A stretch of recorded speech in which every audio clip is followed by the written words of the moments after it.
A distanza di diverso tempo dall'uscita di Persona 5, Atlus ha deciso di portare su console odierne i giochi meno recenti del brand.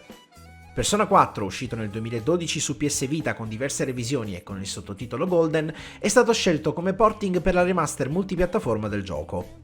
Il titolo è sostanzialmente rimasto lo stesso che abbiamo potuto vedere su PS Vita quasi 10 anni fa ed è indubbiamente rimasto più fedele alla sua controparte originale rispetto a Persona 3.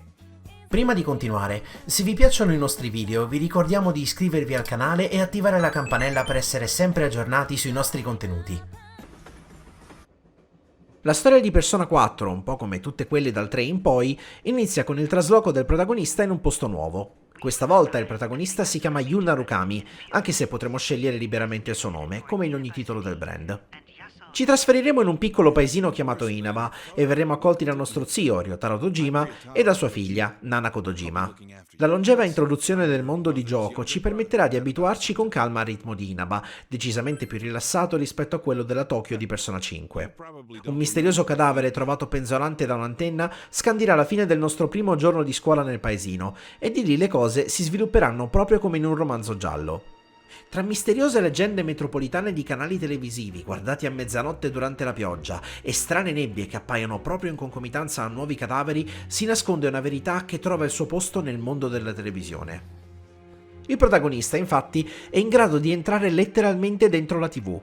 Il suo primo contatto con questo mondo avverrà con i suoi due nuovi amici, Yosuke e Chie, ed è proprio in questo momento che avverranno anche i primi contatti con le ombre e i Persona, stavolta studiati in maniera più attenta rispetto ai titoli precedenti. Persona 4 si concentra su un dungeon crawling più contenuto e suddiviso in dungeon più piccoli del Tartaro di Persona 3 o dei Memento di Persona 5. Si svilupperà anzi come i palazzi del cuore del titolo più recente Atlus, culminando in prese di coscienza e importanti progressi nella storia. Il combat system si sviluppa in maniera davvero simile a Persona 3, ampliando però alcune strutture in maniera intelligente.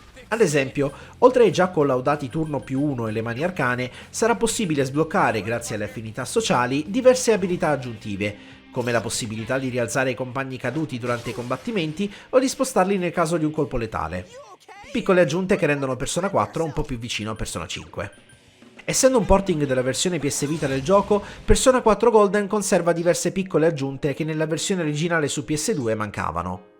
Oltre a modifiche di trama, è stata aggiunta una guida TV virtuale che permette di accedere a contenuti inediti e piccoli easter egg a patto di guardarli agli orari giusti.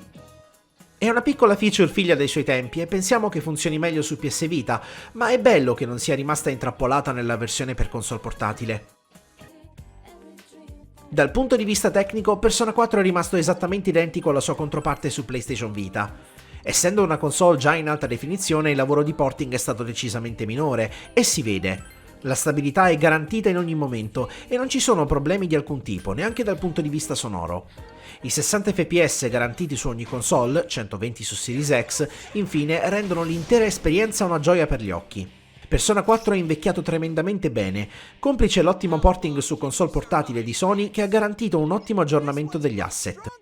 Anche la traduzione italiana, vera novità di questa riedizione, risulta ben fatta e segue a grandi linee la stessa struttura di Persona 3, comprendendo alcune scelte, come la parola persona declinata al femminile per esempio, opinabili ma perdonabili.